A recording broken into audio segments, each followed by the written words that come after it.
Welcome to smart syllabus ವಿದ್ಯಾರ್ಥಿಗಳು.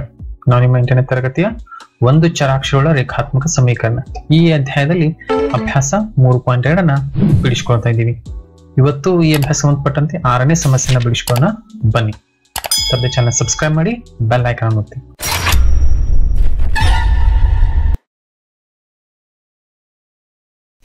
Okay ವಿದ್ಯಾರ್ಥಿಗಳೇ, 6ನೇ ಒಂದು ಸಮಸ್ಯೆ. 3 ಕ್ರಮಾನುಗತ ಪೂರ್ಣಾಂಕಗಳ ಮೊತ್ತ 51. ಆ ಪೂರ್ಣಾಂಕಗಳು ಯಾವುವು? ಸೊ ಇದು 6ನೇ ಸಮಸ್ಯೆ. So solution. ಮೊದಲಿಗೆ ವಿದ್ಯಾರ್ಥಿ ನಾವಿಲ್ಲಿ ಕ್ರಮಾನುಗತ ಪೂರ್ಣಾಂಕಗಳು ಎಂದರೇನು, ಇವುಗಳ ಅರ್ಥವನ್ನು ಮೊದಲಿಗೆ ತಿಳಿದುಕೊಳ್ಳೋಣ. ಪೂರ್ಣಾಂಕಗಳು ಈಗಾಗಲೇ ತಮ್ಮೊಂದು 7th ಸ್ಟ್ಯಾಂಡರ್ಡ್ ಒಂದು ದೊಡ್ಡ ಚಾಪ್ಟರ್ ಅನ್ನ ತಾವು ಈಗಾಗಲೇ ಕಂಪ್ಲೀಟ್ ಮಾಡ್ಕೊಂಡಿದ್ದೀರಾ. ಸೊ ಪೂರ್ಣಾಂಕಗಳೆಂದ್ರೆ ವಿದ್ಯಾರ್ಥಿಗಳು, ಫಾರ್ ಎಕ್ಸಾಂಪಲ್ 2 ಒಂದು ಪೂರ್ಣಾಂಕ. ಇನ್ನು ಕ್ರಮಾನುಗತ ಎಂದರೆ ಕಂಟಿನ್ಯೂಸ್ ಆಗಿ ಬರುವಂತ ನಂಬರ್ಗಳು. 2ರ ನಂತರ ಬರುವುದು 3, ನಂತರ ಬರುವುದು 4. ಅದೇ ರೀತಿ ಮತ್ತೆ 3 ಕ್ರಮಾನುಗತ ಪೂರ್ಣಾಂಕಗಳೆಂದರೆ ಫಾರ್ ಎಕ್ಸಾಂಪಲ್ ತಾವು 6 ಅಂತ ತೆಗೆದುಕೋಬಹುದು.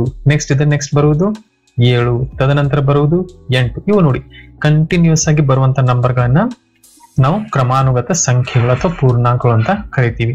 ಸೊ ಇಲ್ಲಿ ಸ್ವಲ್ಪ ತಾವು ಈ ಸಂಖ್ಯೆಗಳ ಈ ಒಂದು ಪೂರ್ಣಾಂಕಗಳ ನಡುವೆ ಇರುವಂತಹ ಒಂದು ಸಂಬಂಧವನ್ನು ತಾವಿಲ್ಲಿ ಸ್ವಲ್ಪ ಗಮನಿಸಬೇಕು. ಏನಪ್ಪಾ ಅಂತಂದ್ರೆ ಇದು 2. ಸೊ 2ರಲ್ಲಿ +1 ಮಾಡಿದರೆ 3 ಬರ್ತಾ ಇದೆ, ಹೌದಲ್ಲ? ಅದೇ 2ರಲ್ಲಿ +2 ಮಾಡಿದರೆ 4 ಬರ್ತಾ ಇದೆ. ಇದರ ಅರ್ಥ ಮೊದಲನೇ ಒಂದು ಸಂಖ್ಯೆಯಲ್ಲಿ ಒಂದ್ ಬಾರಿ +1 ಮಾಡ್ಕೋಬೇಕು, ನೆಕ್ಸ್ಟ್ +2 ಮಾಡಬೇಕು, ಹೌದಲ್ಲ? ಇದನ್ನ ಚೆಕ್ ಮಾಡ್ಕೊಳ್ಳಿ. 6, 7, 8 ಇದು 6. ನೆಕ್ಸ್ಟ್ 6 + 1, ನೆಕ್ಸ್ಟ್ 6 + 2, ಹೌದಲ್ಲ? ಸೊ ಮೊದಲನೇ ಸಂಖ್ಯೆಯಲ್ಲಿ ಒಂದ್ ಬಾರಿ +1, ಒಂದ್ ಬಾರಿ +2. ಸೊ ಈ ರೀತಿ ಮಾಡ್ಕೊಂಡ್ಬಿಟ್ರೆ ನಮಗೆ 3 ಕ್ರಮಾನುಗತ ಪೂರ್ಣಾಂಕಗಳು ದೊರೆಯುವು. ಆದ್ರೆ ಈ ಸಮಸ್ಯೆಯಲ್ಲಿ ಆ 3 ಪೂರ್ಣಾಂಕಗಳು ಯಾವುವು ಅಂತ ನಮಗೆ ನೀಡಿಲ್ಲ. ಸೊ ನಾವೇನ್ ಮಾಡೋಣ, ಅದಕ್ಕಾಗಿ ಮೊದಲನೇ ಪೂರ್ಣಾಂಕವನ್ನ x ಅಂತ ತೆಗೆದುಕೊಳ್ಳೋಣ. ಓಕೆ, ಸೊ ಮೊದಲನೆಯ ಪೂರ್ಣಾಂಕ = x. ಸೊ ಎರಡನೆಯ ಪೂರ್ಣಾಂಕ.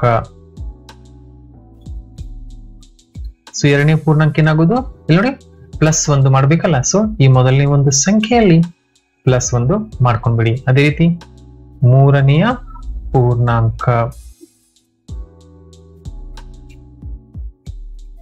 ಸೊ ಮೂರನೇ ಪೂರ್ಣಾಂಕ ಬೇಕಾದ್ರೆ ನಮಗೆ ಮೊದಲನೇ ಒಂದು ಸಂಖ್ಯೆಯಲ್ಲಿ ನಾವೀಗ +2 ಮಾಡ್ಕೋಬೇಕು. ಸೊ ಇವು 3 ಕ್ರಮಾನುಗತ ಪೂರ್ಣಾಂಕಗಳು. ನೆನ್ಪಿಟ್ಕೊಂಡ್ಬಿಡಿ, 3 ಕ್ರಮಾನುಗತ ಪೂರ್ಣಾಂಕಗಳು ನಾವು ಈಗಳನ್ನ ಬರೆದುಕೊಂಡ್ಬಿಟ್ಟಿದೀವಿ.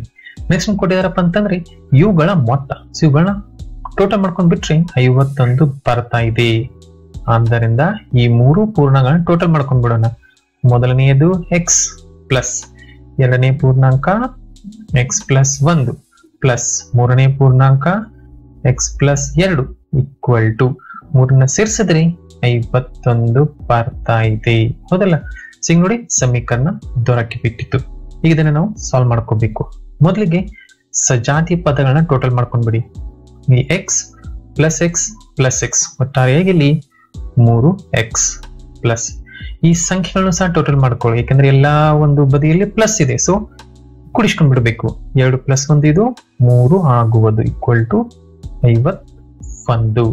ನೆಕ್ಸ್ಟ್ ಈ 3ಅನ್ನ RHS ಬದಿಗೆ ಕಳುಹಿಸಿ. ಸೊ ಕಳುಹಿಸುವಾಗ ಏನ್ ಮಾಡ್ಬೇಕು ನೆನಪಿದೆಲ್ಲ, ಹಿಂದಿನ ಸಮಸ್ಯೆಯಲ್ಲಿ ನಾವು ಪ್ಲಸ್ ಅನ್ನ ಮೈನಸ್ ಮಾಡ್ಕೋತೀವಿ. ಸೊ ಅದರಿಂದ 3x ಅನ್ನ ಹಾಗೆ ಬರ್ಕೊಳ್ಳಿ = 51 ಪ್ಲಸ್ 3ಅನ್ನ ಆ ಬದಿಗೆ ಕಳುಹಿಸಿದ್ರೆ -3. ಸೊ 3x = 51 - 3 ಎಷ್ಟು? ವೆರಿ ಗುಡ್, ಅದು 48 ಬಂತಲ್ಲ ವಿದ್ಯಾರ್ಥಿಗಳ ಉತ್ತರ 48. ಈಗ ನಾವಿಲ್ಲಿ x ನ ಒಂದು ಬೆಲೆಯನ್ನ ಕಂಡುಹಿಡ್ಕೋಬೇಕು. ಸೊ 3ಅನ್ನ ಏನ್ ಮಾಡ್ಬೇಕು, ಹೋರಿ ಗುಣಾಕಾರ. ಆದ್ದರಿಂದ x = 48, 3ಅನ್ನ ಛೇದದಲ್ಲಿ ಕಳುಹಿಸಿ. ಸೊ /3 ಭಾಗಾಕಾರ ಮಾಡ್ಕೊಳ್ಳಿ. 3ರ ಮಧ್ಯೆಯಲ್ಲಿ 3 1ರಿಂದ, 3ರ ಮಧ್ಯೆ 4 ಇಲ್ಲ, ಅದಕ್ಕಿಂತ ಚಿಕ್ಕ ಸಂಖ್ಯೆ 3, ಅದು ಬರುವುದು 1ರಿಂದ. ಸೊ 3 ಗುಣಾಕಾರ 1 3. ಸೊ 4ರಲ್ಲಿ 3ಅನ್ನ ಮೈನಸ್ ಮಾಡಿದರೆ ಉಳಿಯುವುದು 1. 1 × 18. 3ರ ಮಧ್ಯೆಯಲ್ಲಿ 18 ಇರುವುದು 6ರಿಂದ. ಇದರ ಅರ್ಥ 3ರ ಮಧ್ಯೆಯಲ್ಲಿ 48 ಬರ್ತಾ ಇದೆ, ಅದು 16ರಿಂದ. ಇದರ ಅರ್ಥ ಏನು? x = 16. ಸೊ ನಮಗೆ x ನ ಬೆಲೆ ದೊರೆಯಿತು. ಇದರ ಆಧಾರದ ಮೇಲೆ ಈಗ ನಾವು ಈ 3 ಪೂರ್ಣಾಂಕಗಳನ್ನ ಕಂಡುಹಿಡ್ಕೊಳ್ಳೋಣ.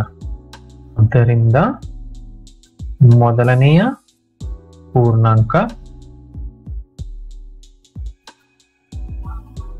ಈಕ್ವಲ್ ಟು ಇದು ಎಕ್ಸ್ ಈಕ್ವಲ್ ಟು ಎಕ್ಸ್ ಅಂದ್ರೆ ಎಷ್ಟು 16. ಸೊ ಮೊದಲನೇ ಪೂರ್ಣಾಂಕ ಬಂದ್ಬಿಟ್ಟಿದ್ದು 16.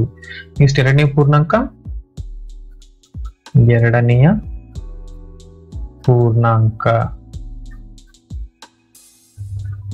ಈಕ್ವಲ್ ಟು ಏನು ಎರಡನೇ ಪೂರ್ಣಾಂಕದು x plus 1. So equal to x ಎಂದರೆ 16 ಪ್ಲಸ್ 1 16 ಪ್ಲಸ್ 1 17. ನೋಡಿ ಇದು ಎರಡನೇ ಪೂರ್ಣಾಂಕ. ಅದೇ ರೀತಿ ಮೂರನೇ ಪೂರ್ಣಾಂಕ